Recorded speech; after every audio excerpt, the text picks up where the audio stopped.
Eine leckere heiße Kürbissuppe ist die Definition vom perfekten Herbst. Aber mal ehrlich, findest du nicht, dass es einfach zu wenige Rezepte hiervon gibt? Dann lass mal sofort anfangen, denn die Kombination aus süßlichen, rauchigen und gerösteten Aromen machen diese lateinamerikanische Kürbissuppe einfach unschlagbar. Als erstes kannst du 2 Karotten, 2 mehlig kochende Kartoffeln und einen kleinen Stück Ingwer schälen. Bei mir ist er ungefähr 15 Gramm. Und nachdem du dein Bestes beim Schälen gegeben hast, kannst du alles ganz grob runterschneiden, denn das Ganze wird sowieso später püriert. Dazu kannst du auch eine weiße Zwiebel und 2 Knoblauchzehen schneiden. Und hier brauchst du die auch nicht so klein wie möglich zu schneiden. Einfach grob geschnitten reicht's.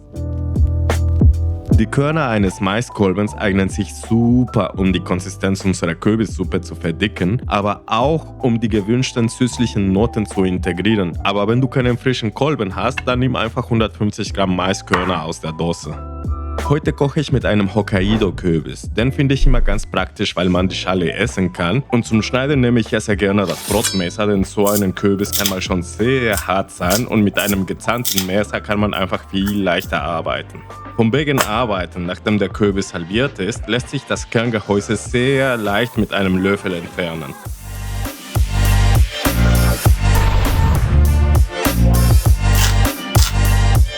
Anschließend portioniere ich den Kürbis in mittelgroßer Würfeln und hier bewahre ich schon mal gerne die Stücke mit den Karotten zusammen auf. Gleich zeige ich euch warum. Aufgrund des Kokosnuss-Eigengeschmacks verwende ich für dieses Rezept sehr gerne Kokosöl. Vorhin habe ich schon etwas erwärmt, damit es flüssiger wird, und als erstes brate ich Zwiebeln darin glassig an. Und was ich immer dabei gerne mache, ist schon mal ein paar Prisen Salz dazuzugeben, damit die Zwiebeln schon mal ins Schwitzen kommen.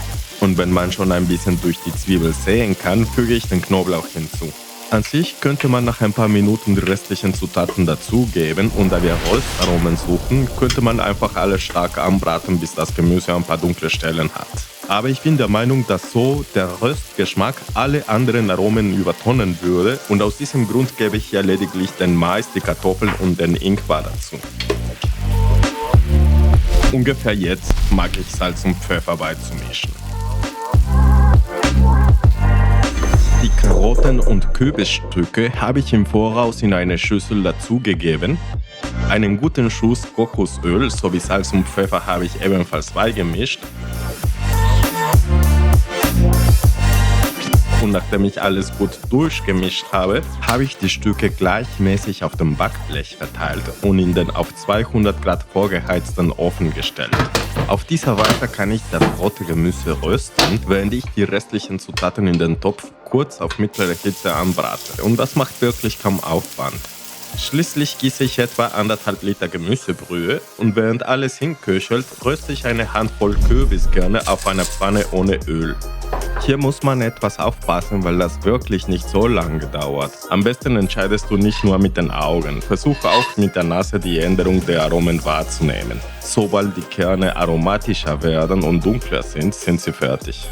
Nachdem die halbe Stunde in den Ofen waren, hole ich die Karotten und den Kürbis aus dem Ofen und gebe sie in den Topf. Und wir heben weiter die süßlichen Noten unserer Kürbissuppe mit 200 ml Kokosnussmilch hervor. Was ich auch sehr gerne hinzufüge, ist einen halben Teelöffel Muskat, und wir verpassen das Ganze eine weitere lateinamerikanische Note, ebenfalls mit einem halben Teelöffel Kreuzkümmel. Ich habe euch auch gesagt, dass dieses Kürbisrezept rauchige Noten haben wird. Hier habe ich welche Chipotle-Chilis, und diese geräucherte Chilis fügen dem Kürbisrezept einen sehr angenehmen Rauchgeschmack hinzu. Ich persönlich mag diese Kürbissuppe nicht so scharf zuzubereiten, und da ich nur den geräucherten Geschmack suche, füge ich nur eine große Chipotle hinzu. Natürlich darfst du aber so viele Chilis reinballern, wie du magst. Wenn du aber nicht daran gewöhnt bist, scharf zu essen, würde ich eher nur 1 oder 2 Esslöffel von der Chili-Marinade hinzufügen. Dadurch wird die Suppe nicht scharf und bekommt sehr angenehme rauchige Noten. Jetzt lassen wir alle Geschmäcker sich weiter integrieren für 5 bis 10 Minuten, und anschließend pürieren wir die Kürbissuppe, bis eine dünne Konsistenz erreicht wird. Danach kannst du, wenn nötig, die Konsistenz mit Wasser verdünnen und die Suppe mit Salz abschmecken. Das hier ist optional, aber ich füge an dieser Stelle sehr gerne den Saft einer halben Limette hinzu. Auf dieser Suppenmenge bezogen addiert es eine kaum spürbare Säurenote, die den Geschmack hervorragend ergänzt. Ungefähr an dieser Stelle schneide ich immer einen Korianderbund klein Diese Kürbissuppe kann man mit ein bisschen zusätzlichen Kokosmilch super gut aufhübschen. Bei mir ist natürlich Koriander bei Geschmack immer viel. Bei dir weißt du es natürlich besser selbst. Jetzt geben wir ausreichend von unseren gerösteten Kürbiskerne dazu. Und was ich dir sehr ans Herz legen kann, ist diese Suppe nicht mit Brot als Beilage zu servieren, sondern mit Nachos. Die Nachos mache ich immer selbst, weil das super einfach ist und sehr flott geht. Und auf der Infokarte oben rechts kannst du lernen, wie man das macht.